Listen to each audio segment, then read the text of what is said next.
আকাশবাণী খবর পড়ছি সুদীপ বসু। এখনকার বিশেষ বিশেষ খবর হল, প্রধানমন্ত্রী নরেন্দ্র মোদী আজ আগ্রা মেট্রো প্রকল্পের নির্মাণ কাজের সূচনা করেছেন। কৃষকদের স্বার্থ রক্ষায় সরকার পুরোপুরি দায়বদ্ধ বলে কেন্দ্রীয় কৃষিমন্ত্রী নরেন্দ্র সিং তোমর আবারও আশ্বাস দিয়েছেন। দেশে কোভিড-19 থেকে আরোগ্যের হার 94.37%। টানা 10 দিন দৈনিক সংক্রমণের চেয়ে আরোগ্যপ্রাপ্তির সংখ্যা বেশি। ফাইজারের পর সিরাম ইনস্টিটিউট দেশে জরুরি ভিত্তিতে তাদের কোভিড ভ্যাকসিন কোভিশিল্ড ব্যবহারের অনুমোদন চেয়েছে। যাত্রী সুবিধার কথা মাথায় রেখে আজ থেকে কলকাতা মেট্রোর রেকের সংখ্যা বেড়েছে পরিষেবার সময়ও। আইএসএল ফুটবলে আজ এটিকে মোহনবাগান খেলবে জামশেদপুর এফসির বিরুদ্ধে। করোনা সংক্রমণ এড়াতে মাস্ক পরুন ও ঠিকভাবে পরুন। 2 গজ দূরে থাকুন, নিরাপদ দূরত্ব বজায় রাখুন, হাত ও মুখ পরিষ্কার পরিচ্ছন্ন রাখুন। আসি বিস্তারিত খবরে। প্রধানমন্ত্রী নরেন্দ্র মোদী আজ ভিডিও কনফারেন্সের মাধ্যমে আগ্রা মেট্রো প্রকল্পের নির্মাণ কাজের সূচনা করেছেন। এই প্রকল্পে মোট 29.4 কিলোমিটার দীর্ঘ 2টি করিডোর রয়েছে, যার মাধ্যমে তাজমহল, আগ্রা ফোর্ট এবং সিকান্দ্রার মতো প্রধান পর্যটন স্থলগুলি রেল স্টেশন এবং বাস স্ট্যান্ডের সঙ্গে যুক্ত হবে।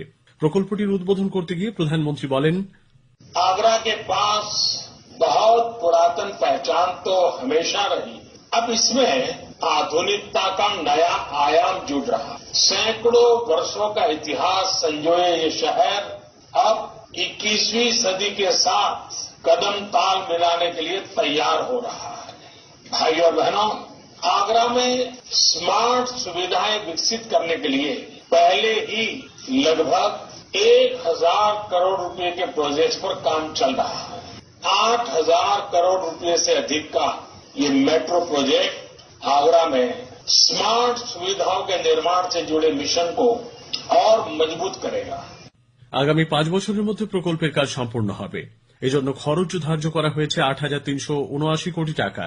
এর ফলে 26 লক্ষ আগ্রাবাসী উপকৃত হবেন। পাশাপাশি প্রতি বছর এখানে আগত 60 লক্ষ পর্যটকেরও সুবিধা হবে। এই মেট্রো প্রকল্প ঐতিহাসিক শহর আগ্রায় পরিবেশ বান্ধব দ্রুত গণপরিবহন ব্যবস্থা প্রদান করবে।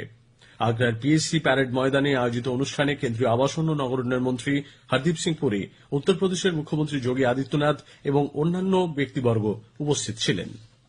কৃষকদের স্বার্থ রক্ষায় নরেন্দ্র মোদী সরকার পুরোপুরি দায়বদ্ধ বলে কেন্দ্রীয় কৃষিমন্ত্রী নরেন্দ্র সিং তোমর আবারও আশ্বাস দিয়েছেন। তিনি বলেছেন, সমস্যার সমাধানে সরকার কৃষকদের সঙ্গে আরও আলোচনায় প্রস্তুত। 40টি কৃষক সংগঠনের নেতাদের সঙ্গে বৈঠকে এর আগেও শ্রী তোমর বলেছিলেন, কৃষিপণ্য বিপণন কমিটি এপিএমসির নিয়ন্ত্রিত মান্ডি ব্যবস্থা আরও শক্তিশালী করা হবে এবং নয়া কৃষি আইনে প্রস্তাবিত বেসরকারি বাজারের সঙ্গে প্রতিযোগিতার সমান সুযোগ থাকবে। ন্যূনতম সহায়ক মূল্য এমএসপি ব্যবস্থা বহাল থাকবে বলেও তিনি জানিয়েছেন। 2020-21 চলতি খরিফ বিপণন মরশুমে সরকার ন্যূনতম সহায়ক মূল্য এমএসপিতে ধান কেনার কাজ চালিয়ে যাচ্ছে। এ পর্যন্ত উপকৃত হয়েছেন 32,92,000-এর মতো ধান চাষী। খরচ হয়েছে 63,563 কোটি টাকার বেশি। পাঞ্জাব, হরিয়ানা, উত্তরপ্রদেশ, তেলেঙ্গানা সহ বিভিন্ন রাজ্যে সুষ্ঠুভাবে ধান সংগ্রহের কাজ চলেছে বলে কৃষি মন্ত্রকের এক বিবৃতিতে জানানো হয়েছে। দেশে কোভিড-19 থেকে আরোগ্যের হার 94.37%। টানা 10 দিন ধরে দৈনিক সংক্রমণের চেয়ে আরোগ্যপ্রাপ্তির সংখ্যা বেশি। মোট আক্রান্ত 96,77,203 জন। স্বাস্থ্য মন্ত্রকের আজ সকালের রিপোর্ট অনুযায়ী গত 24 ঘণ্টায় নতুন করে সংক্রমিত হয়েছেন 32,981 জন। সেরে উঠেছেন 39,109 জন। এ পর্যন্ত মোট সুস্থ হয়েছেন 91,39,901 জন। এই সময়ের মধ্যে আরও 391 জনের মৃত্যু হয়। মৃতের সংখ্যা 1,40,573। মৃত্যু হার 1.45%। আইসিএমআর জানিয়েছে, গত 24 ঘণ্টায় 8,01,081টি নমুনা পরীক্ষা করা হয়েছে। মোট নমুনা পরীক্ষার সংখ্যা 14,77,86,656। বর্তমানে মোট চিকিৎসাধীন রোগীর সংখ্যা 3,96,729। ফাইজারের পর ভারতের সিরাম ইনস্টিটিউট দেশে জরুরি ভিত্তিতে কোভিড-19 ভ্যাকসিন কোভিশিল্ড ব্যবহারের জন্য ঔষধ নিয়ন্ত্রক কর্তৃপক্ষ ডিসিজিআই এর কাছে আবেদন জানিয়েছে। সরকারি সূত্রে জানা গেছে, একটি বিশেষজ্ঞ কমিটি আবেদনপত্রগুলি খতিয়ে দেখে সিদ্ধান্ত নেবে। উল্লেখ্য, অক্সফোর্ড এবং অ্যাস্ট্রাজেনেকা ভ্যাকসিনের ভারতীয় উৎপাদক হিসেবে সিরাম ইনস্টিটিউট চ্যাডক্স 1 বা কোভিশিল্ড নিয়ে কাজ করছে। এর আগে সংস্থাটির প্রধান আদার পুনাওয়ালা জানিয়েছিলেন, জুলাই মাসের মধ্যে 3 থেকে 4 কোটি ডোজ প্রস্তুত হয়ে যাবে এবং তা সরকারের হাতে তুলে দেওয়া সম্ভব হবে। এদিকে করোনা ভাইরাস টিকাকরণের জন্য বিহারে 674টি কোল্ড চেইন পয়েন্ট প্রস্তুত করা হয়েছে। রাজ্যের স্বাস্থ্যমন্ত্রী মঙ্গল পাণ্ডে বলেছেন, টিকার 1,37,00,000 ভায়াল বর্তমানে সংরক্ষণ করার ব্যবস্থা রয়েছে। আরও 1 কোটি টিকার মজুত করার জন্য কাজ চলছে, যাতে ভ্যাকসিন দেওয়ার কর্মসূচি কোনোভাবেই বাধাপ্রাপ্ত না হয়। কেন্দ্রীয় স্বরাষ্ট্র মন্ত্রকের যুগ্ম সচিবের নেতৃত্বে আন্তঃমন্ত্রক প্রতিনিধি দলটি আজ ঘূর্ণিঝড় নিভারের ফলে ক্ষতিগ্রস্ত এলাকাগুলি পরিদর্শনে তামিলনাড়ু যাবে। সরকারের 8টি দপ্তরের প্রতিনিধিরা এই দলে রয়েছেন।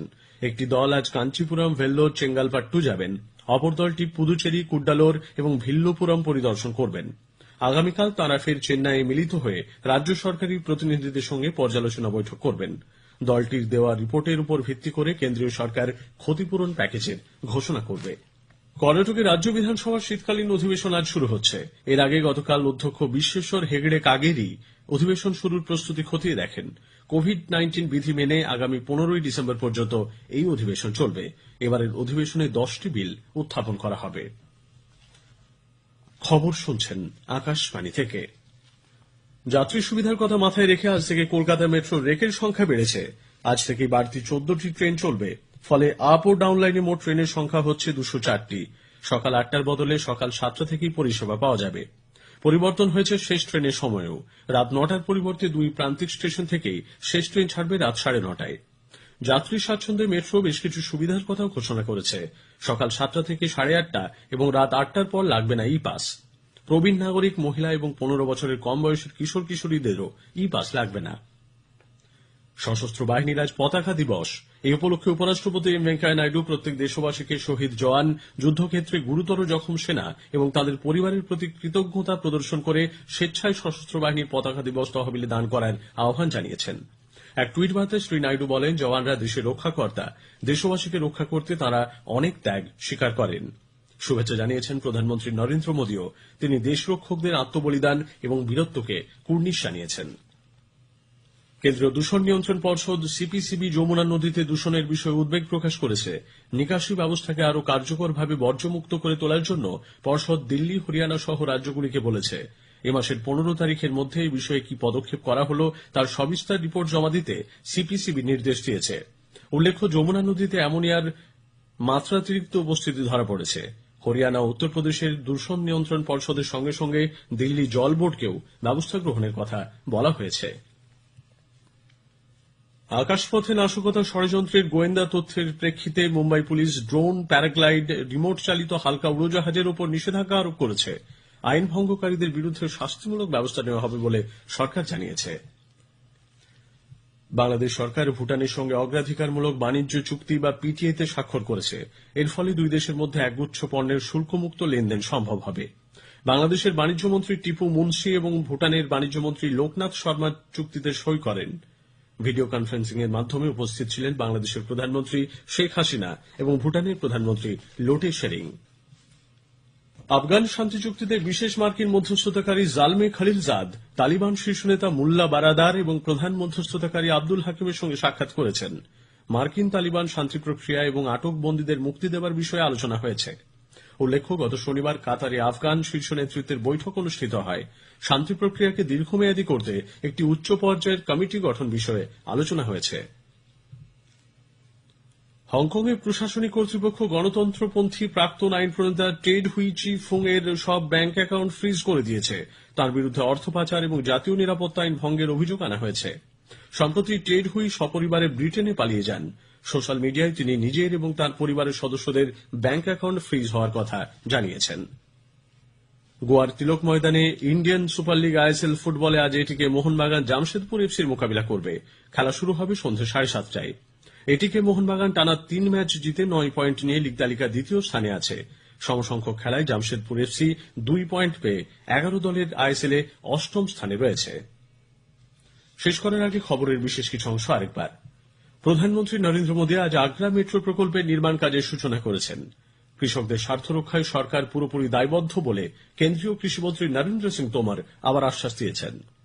দেশে কোভিড-19 থেকে আরোগ্যের হার 94.37%। টানা 10 দিন দৈনিক সংক্রমণের চেয়ে আরোগ্যপ্রাপ্তের সংখ্যা বেশি। ফাইজারের পর সিরাম ইনস্টিটিউট দেশে জরুরি ভিত্তিতে তাদের কোভিড ভ্যাকসিন কোভিশিল্ড ব্যবহারের অনুমোদন চেয়েছে। যাত্রী সুবিধার কথা মাথায় রেখে আজ থেকে কলকাতা মেট্রোর রেকের সংখ্যা বেড়েছে পরিষেবার সময়ও। আইএসএল ফুটবলে আজ এটিকে মোহনবাগান খেলবে জামশেদপুর এফসির বিরুদ্ধে। খবর শেষ হলো।